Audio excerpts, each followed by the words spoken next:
yaliyotukia. Ikawa katika kuzungumza na kuulizana kwao, Yesu mwenyewe alikaribia akaandamana nao. Macho yao yakafungwa wasimtambue. Akawaambia, maneno gani haya mnayosemezana hivi mnapotembea? Wakasimama wakakunja nyuso zao.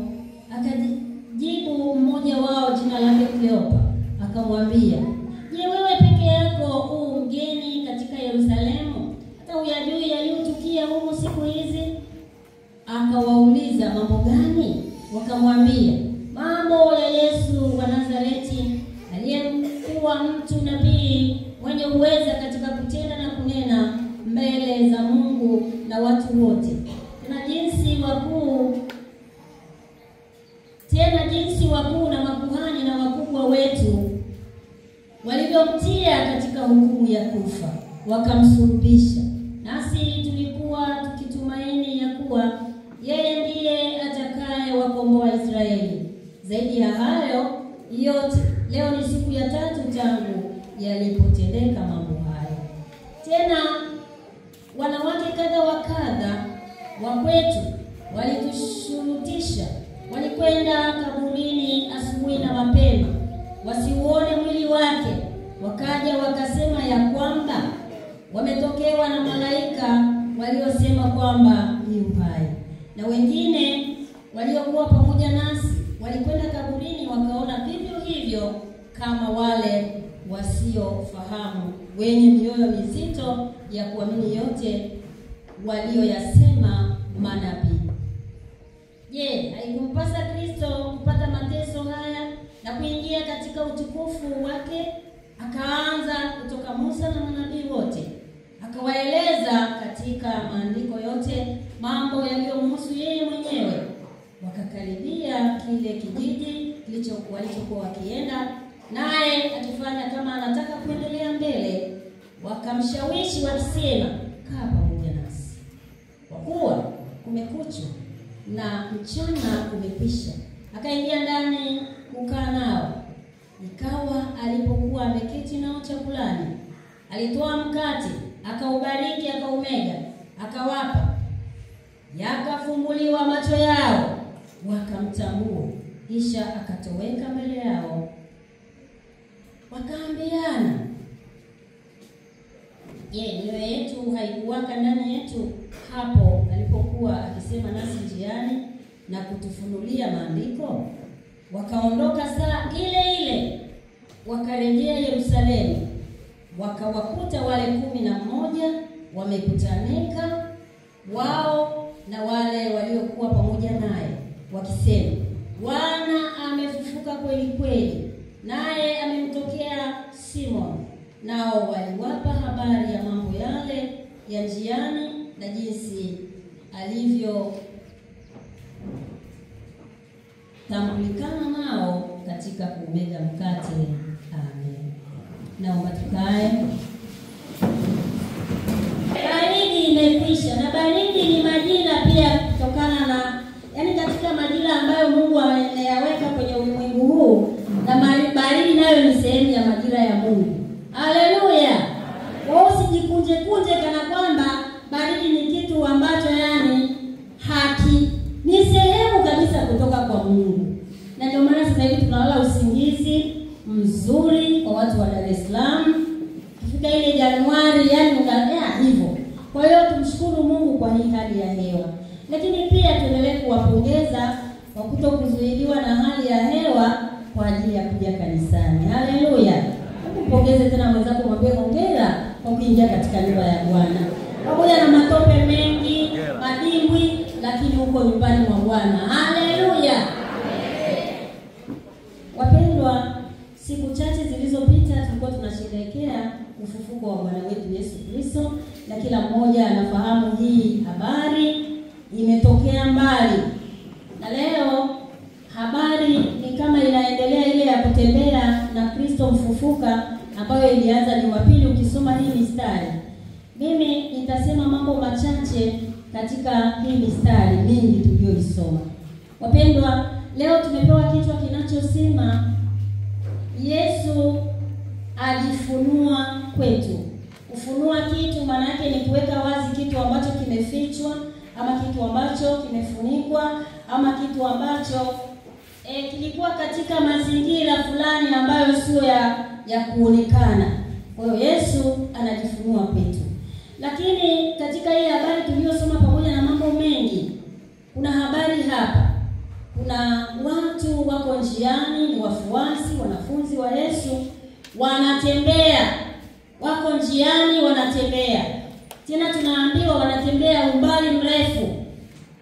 Na hii niseme pia ni mpango wa Mungu. Wanatembea, tunaambiwa kutoka Emau mpaka kufika Yerusalemu ni mwendo wa masaa 2. Ambapo sisi tulikotoka tulikuwa tunatembea tena na mzigo kichwani na tulikuwa tunamudu. Haleluya. Lakini wewe ukiambiwa toka hapo Luguruni uje mpaka hapa kwa mguu ni shida. Ni shida. Tuseme ni kwa sababu ya mazingira yalivyo sasa hivi. Lakini mazingira pia yasikusababisha ukaweka mwili wako katika mazingira ambayo hautakuwa salama. Maana yake nimejifunza jambo la kwanza, tunahitaji kutumia viungo vyetu kwa ajili ya kazi ya Mungu. Tunahitaji kutembea hata kama nina chombo cha usafiri, lakini wakati mwingine chombo namba 1 cha usafiri ni miguu yako. Haleluya. Miguu yako, changamsha hiyo miguu. Na ndio maana sasa hivi miguu mpaka itafanywa mazoezi na daktari. Wapi na wapi imepinda. Miguu yetu imepinda tena kwa umri mdogo kabisa. Kwa nini? Hatutembei. Kwa hiyo kutembea pia ni agizo la Yesu. Lakini unatembea kwenda wapi? Sio kutembea tu. Hauna mahali ulipo na gano napo. Hapa wametoka, wanatembea njiani. Na katika kutembea, unapokuwa unatembea, huwezi kutembea kama Mungu. Lazima labda kama uko peke yako. Na hapa ni wahamasishe wanandoa. Wanandoa usipende kutembea peke yako wakati una mwenzako. Haleluya.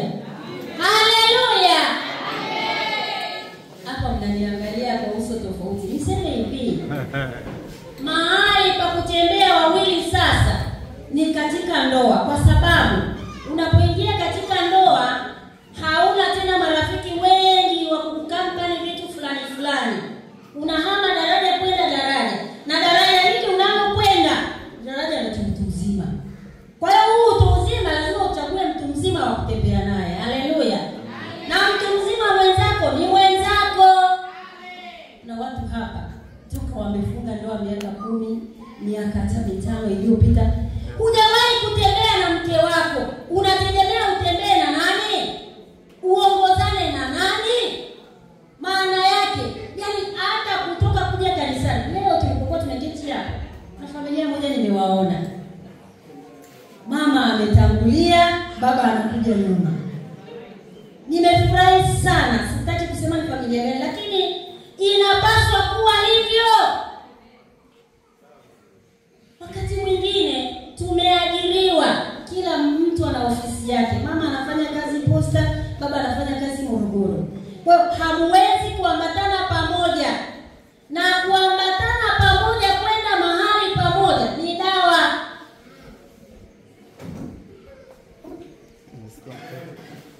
Hata usiposema amen iko hivyo. Iko hivyo ni dawa. Yaani toka siku mlipofunga ndoa na ule mgauni ambao huoni mguu wa mke wako, huoni uso wake natural ulivyo, maana kaweka vitu vya ndoa mpaka leo. Na inawezekana hii ndio maana ya saa nyingine tunahama hatua, tunapenda hatua sio. Tembea na mke wako. Nenda naye hata bustanini basi hapo. Toka naye basi hata mkanywe tu soda. Soda naye inakushinda. Ukitaka kutoka hauna hela ya soda nione. Hela ya soda tu. Yaani soda yako wewe na mama ikushinde. Kutoka ni dawa. Kutoka ni dawa. Unaona mwenzako anavyotembea. Unaona mwenzako ni wapi amekaa tofauti. yako. Baba mmoja, mtu mkubwa kabisa, huyu ni askofu, akasema, tulikuwa mahali, akasema, yaani mimi katika ndoa yangu, kitu kinachoharibu ndoa yangu, mke wake anaitwa Elizabeth. Kama unaitwa Elizabeth, samahani. Akasema, mke wangu Elizabeth, nikirudi nyumbani, ninapenda Elizabeth atoke aje, afu mimi nakawia kushuka kwenye gari, nimuone anatembea ananijia. Mtu mkubwa alikuwa ni askofu. Akishakaribia basi mimi ninashuka. Nikishashuka Elizabeth akishanipokea, hata kama sina cha kunipokea, lakini ananishika tu mkono, mume wangu pole, karibu, leo hii hilo lipo. Hapa kuna nafasi. Tuna muda. Alafu Elizabeth akishanipokea, tukiingia ndani, hakuna kitu kinachonifurahisha kama nikitaka maji ya kunywa, Elizabeth anaenda anachukua glass, anatengeneza ile glass, ananiletea maji ya kunywa. Sasa hata kama sina kiu, ninafurahi tu Elizabeth amefanya hivyo. Hivi wewe Elizabeth wa leo unafanya hivyo? Glasi zinaota ukungu kabatini. Glasi na sahani hazitumiki. Saa ngapi? Tuko busy. Sasa kinachoponya ndoa ni kutoka, ni outing. Na hapa Yesu ametufundisha. Kuna mambo ya ndoa hapa, lakini Yesu katufundisha tutembee pamoja. Na wakati mwingine tunapopata nafasi ya kutembea pamoja, tunapata nafasi ya kujadili mambo yanayotuhusu. Utayaongea wapi? Unatoka saa 10 unarudi saa 9 ya usiku saa ngapi? Wapi saa ngapi? Tandaa safari na mke wako, acha ushamba wewe. Andaa safari na mume wako. 1500 tu inatosha kuwatoa out. Unanunua mwili wa huku, mwili wa kuchoka. Sasa hivi mahindi yako mazuri, ni matamu, mahindi ya kuchoma. Kuna mtu asiyependa hindi la kuchoma? Hakuna. Hindi asitisidaji mimi, Yesu atawaponya huko hiyo. Hindi la kuchoma ni shilingi 1000. Kienda mahali mmeamua kuchoma nne kama mwenye kitu wa vijana pale, soda ni dukuduku. Kwa hiyo shilingi 3000. 2000 ni nauli ya kurudi nyumbani. Hujatoka tu jamani. Hujatoka. Shida ni nini? Basi kama inashindikana, jiandaeni asubuhi ongozaneni, njooni kanisani pamoja. Kuna kitu kinaongezeka katika ndoa. Kikubwa. Na usipende kwenye ndoa yako kuagiza utekelezaji wa mambo. Tekeleza mwenye ndoa yako mwenyewe. Hivi unajua kuna namna ya kushika glasi wakati unaweka maji mezani, unajua? Lakini yule unayemwagiza apeleke maji mezani hajui. Kwa hiyo kuna namna unavyopunguza style fulani. Na hili linawahusu wa baba na wa mama. Hili alimhusu mtu mmoja, ndio maana tunaitwa wanandoa. Sasa Yesu wakati anatembea na huu msafara, Yesu mimi nampenda, wakati mwingine nampenda sana Yesu. Akatembea na hao wandugu. Hakutaka kuwa na papara ya kutambulika kwamba yuko kwenye wakawa wanatembea, wanaongea hii safari yao ndefu. Yesu akaingilia kati katika huu msafara. Hakutaka kujitambulisha. Wakaendelea. Yeye akafika mahali. Akauliza, ni mambo gani haya mnayoongea? Yaani kana kwamba hayaelewi. Watu walikuwa wanaongea mambo yako wazi kabisa ya kufa, kuteswa kwake, kufufuka kwake. Ndio habari walikuwa wanaongea. Sasa akawauliza, ni mambo gani haya mnayoongea? Wao wakashangaa, sasa walikasirika, wakakunja kabisa na nyuso. Hivi wewe ni mgeni katika mji huu? Hujui mambo yaliyotokea siku chache tu zilizopita? Akawauliza, mambo gani? Yaani Kristo Yesu sasa unaweza kuuliza kama msanii fulani, lakini msanii wa neno la Mungu. Haleluya. Anataka kuenda na watu wote. Alafu katika huu mkutano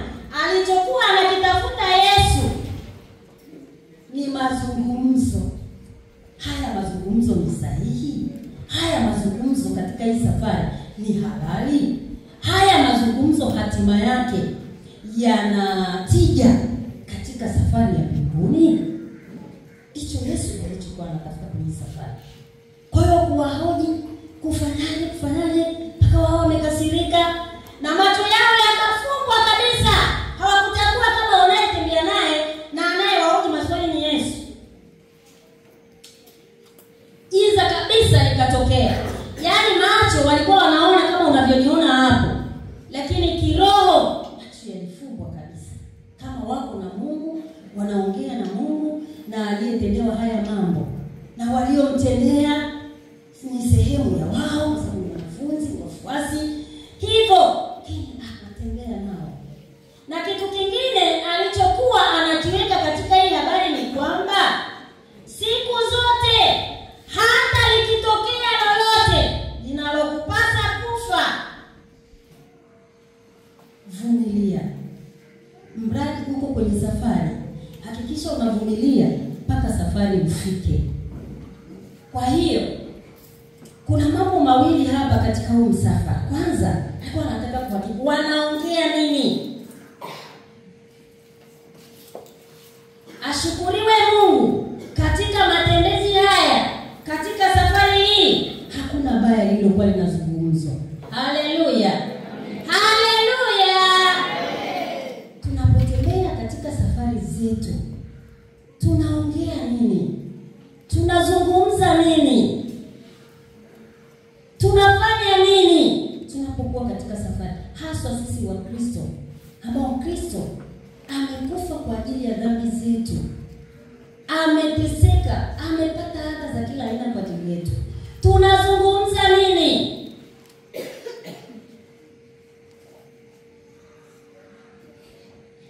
Katika safari iliyo ndefu kwa mwanadamu kwenye ulimwengu huu ni safari ya ndoa. Hapa tumeambiwa hii safari ni ya masaa mawili. Safari yako ya ndoa ni mpaka utakapokufa. Sijui unakufa na miaka mingapi. Haleluya. Jamani, nasema hivi. Safari yako ya ndoa mwisho wake ni mpaka kifo. Haleluya. Usiogope utakufa tu.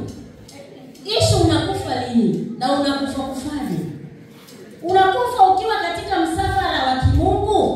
Unaongea habari za Mungu. Mnajadiliana juu ya mambo ya imani. Mtafikaje mbinguni? Mnaishije katika dunia yenye michanganyo mingi? Mnavukavukaje? Mazungumzo kama haya Yesu anaambatana na nini katika safari? Wakati mwingine hajitokezi mapema. Kwa nini hajitokezi? Anataka kuwakomaza. Anataka kusikia mmefikia wapi kiimani. Mmekuwa au bado? Ni mayai fulani. Kama sasa hivi tunavyolea. Wazazi wanawake, Bwana asifiwe. Mtoto akitoka shule, huko ametembea, amecheza mpira, amefanya yote. Lakini gari ya shule ikifika jetini pale, honi inaita. Kwa hiyo mtoto hawezi kutoka pale jetini aingie ndani, hawezi. Watoto wa kisasa. Yaani hiyo haiwezekani. Msiangalie pembeni wa mama, mnafanya vituko sana kwenye malezi. Na sasa hivi ni vituko hivyo. Tena vituko vya kishetani kabisa. Wewe ungelelewa hivyo ungefika hapo ulipofika. Ungefika hapo ulipofika na kuuliza, "Mniangalie kwa huruma ya nini? Mimi sihitaji huruma yako. Mimi nahitaji huruma ya Mungu inanitosha." Kwa sababu huruma yako waweza kunihurumia sasa hivi. Baada ya dakika kadhaa haunihurumii tena. Haleluya. Ni bora tu. Ina maana mtoto akitoka pale jetini akiingia ndani hawezi. Anavunjika. Anafanyaje?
marufuku kusema kosa la dada.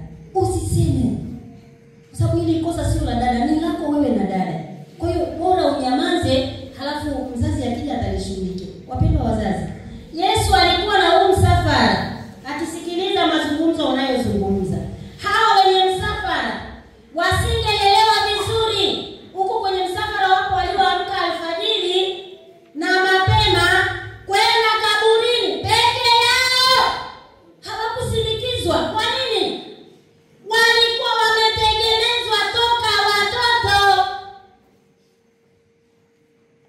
Wewe umeketi hapa unatumwabudu Mungu yako kwa sababu umetegemezwa. Haukutokea tu. Na kwa hiyo usifike mahali ukachukua nafasi ya Mungu, ni kosa. Mungu ana nafasi yake katika malezi. Mpe Mungu nafasi yake kwenye malezi. Afanye kazi yake. Ashiriki kutembea na watoto. Waacheni watoto waje kwangu, msiwazuie. Tumewazuia watoto. Hata leo tukienda kule Sunday school, kuna watoto wameachwa nyumbani wamelala. Na wewe ndio umewaacha kule nyumbani wamelala. Kibaya zaidi na cha kusikitisha, ingekuwa ni siku ya Jumatatu, kwa gharama yoyote mtoto asingekuwa amelala. Si ndio? Ni ndio au sivyo? Aha, kwa hiyo leo umemwacha amelala, anapata wapi stamina, ulinzi, utetezi wa kumtetea anapokuwa wakati mwingine hayuko na wewe? Ni mwakuli gani unamkinga na kumlinda huyu mtoto? Kila mahali uko na huyu mtoto? Uko na huyu mtoto kila mahali? Mtoto huyu ni mali ya Mungu, ndio maana anasema waacheni. Waache. Lakini umemfungia mtoto. Mwache alale. Mwache, toa chombo wewe. Yaani hawezi kutoa hata chombo. Na ndio maana sasa hivi ndoa ikifungwa, mwanangu mpendwa wangu, unarudishiwa msala, wanasema msala. Unarudishiwa msala wako mzima. Utafanya kitchen party, utafanya send off, zawadi za kila aina. Lakini ile ndoa imedumu sana ni mwaka, unarudishiwa. Mke gani hawezi hata kufungua mlango wa chumba? Unakwenda kwa mume ana nyumba, mlango huwezi kufungua kwa sababu nyumbani ulizoea kufunguliwa na dada. Sasa huko kwa mume hakuna dada, wewe ndio dada, ndio mama, ndio mtoto, ndio kila kitu. Unajisahau, dada atafungua. Hakufunguliwa wapi mlango wakati nyumba ni yako sasa? Huwezi kutandika kitanda. Mke gani huwezi kutandika kitanda? Gani? Siku hata mtu ana hamu ya ndizi ya kuchoma, huwezi kumenya ndizi. Mungu wangu. Kwa jirani aje akumenyee ndizi. Amemenya amemaliza, hata kuchoma huwezi. Mke gani? Unaweza? Tena na ni mume gani? Maana hata mume naye anapaswa ajue haya mambo, si ndio jamani? Sasa hivi tunaenda wote tunaenda. Wapendwa wa Kristo wa leo, Yesu anatufundisha, alishughulika na huduma zote. Yesu angeweza kuwa na magari ya kila aina, Yesu angeweza kuwa na maisha ya kila aina, lakini anatufundisha maisha ya kawaida ni sehemu ya maisha yetu. Na usije hata siku moja ukaona kwamba umeonewa maisha ulionayo. Kama ni maisha ya kukanyaga tope, kanyaga tope kama vile ulikanyagi. Kama ni maisha, enzi hizo sisi tulikuwa hatuna miavuli, lakini Mungu ashukuriwe, kulikuwa na miavuli ya asili. Wewe mwingi unajua majani ya migomba utajifunikia leo. Sasa leo hii unacho manata Mungu ananatiwa. Mungu unatie Mungu wewe. Chukua jani huko, weka kichwani. Kitabu chake kisiloe. Leo kitabu changu cha nyimbo kimeloa, lakini sio shida. Najua kinaloa kwa sababu gani. Usiloe wewe, loa na familia yako. Yesu anatufundisha, alitembea masaa haya akisikiliza pia wanafunzi wake wamefikia wapi. ashukuriwe Mungu, walikomaa hawa wanafunzi. Hawakuwa wanaongea umbea katika safari yao. Hawakuwa wanaongea habari za ndoa ya mtu.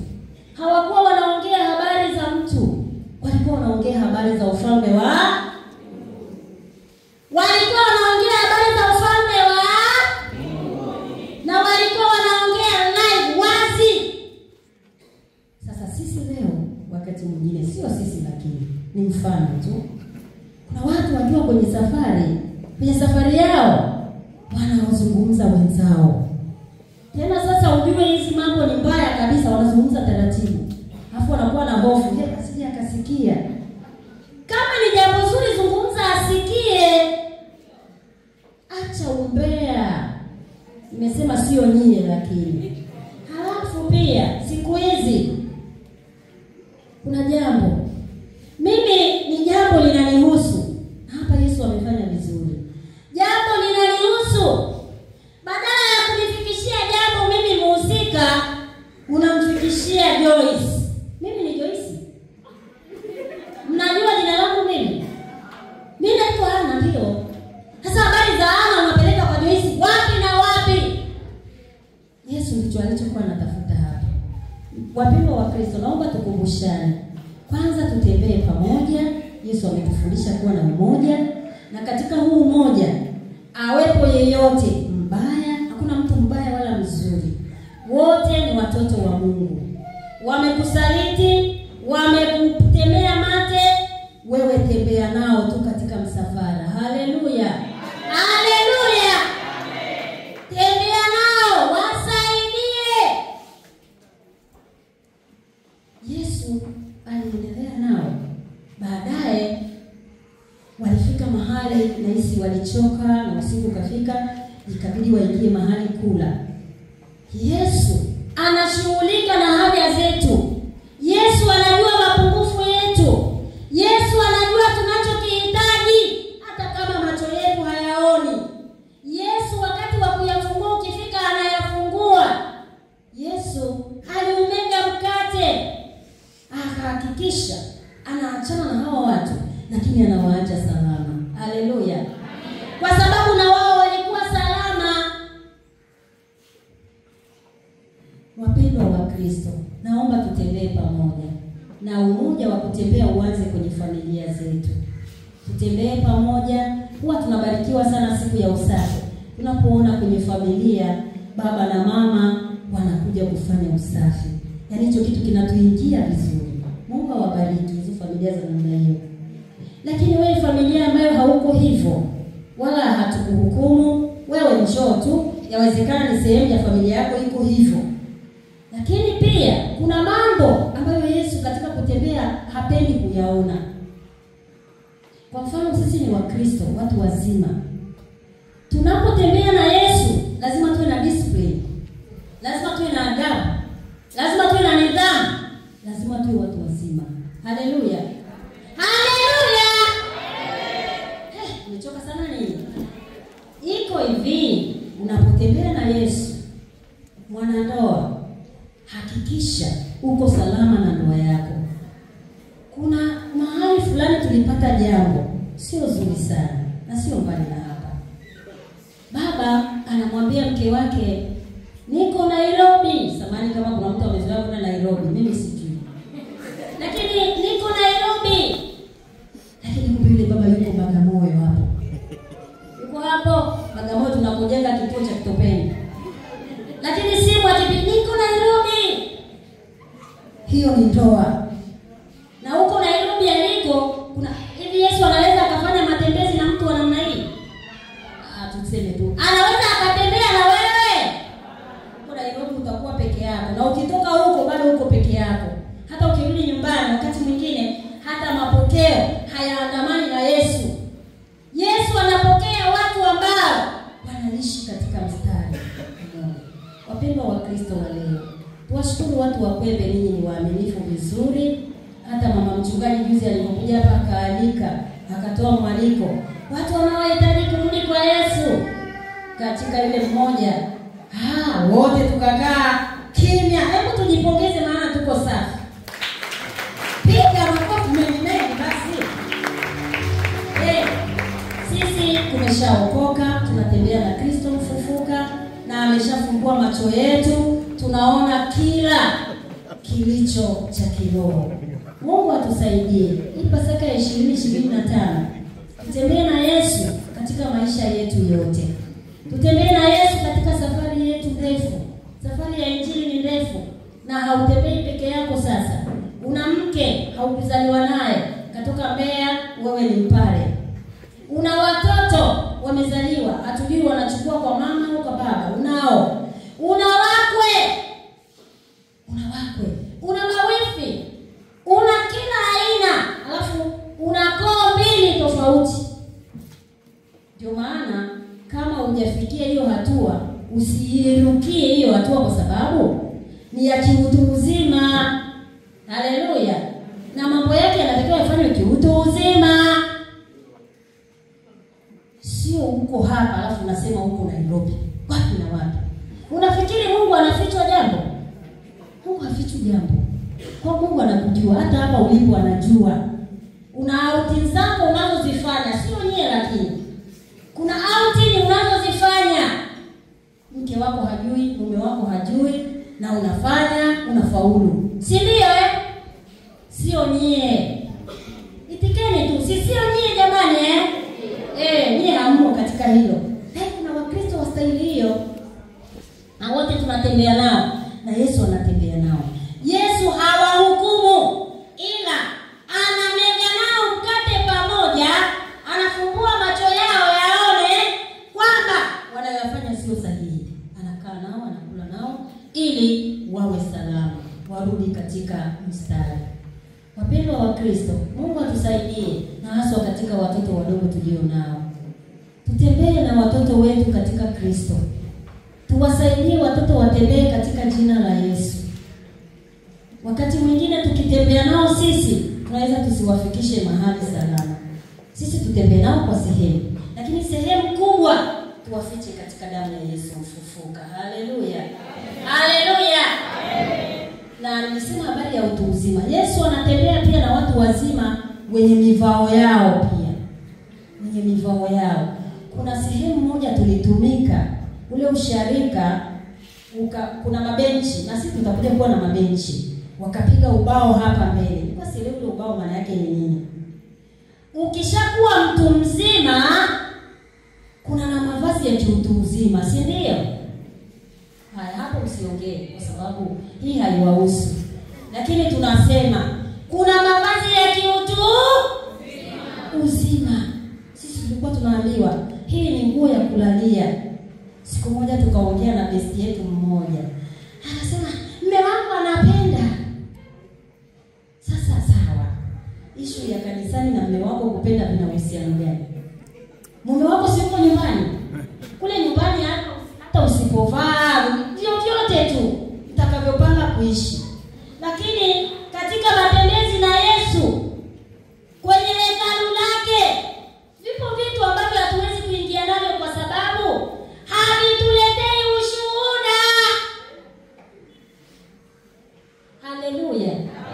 Kuna suruali kanisani sio ushuhuda.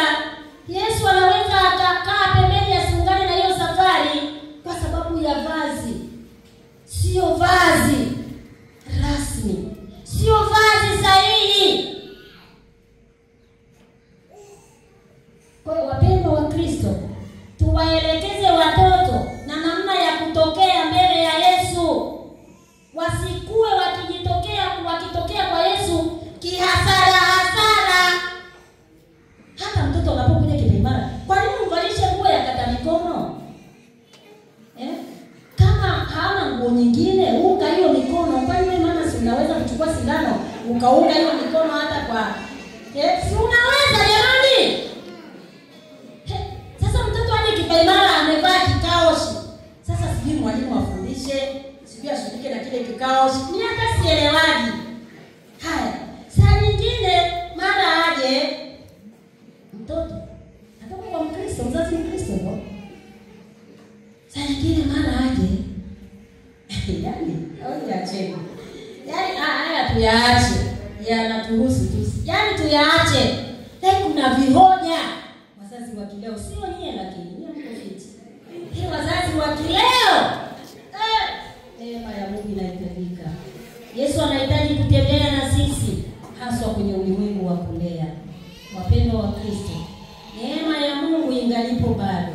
Yesu alitembea na Hawa, macho yao yalikuwa yamefumbwa.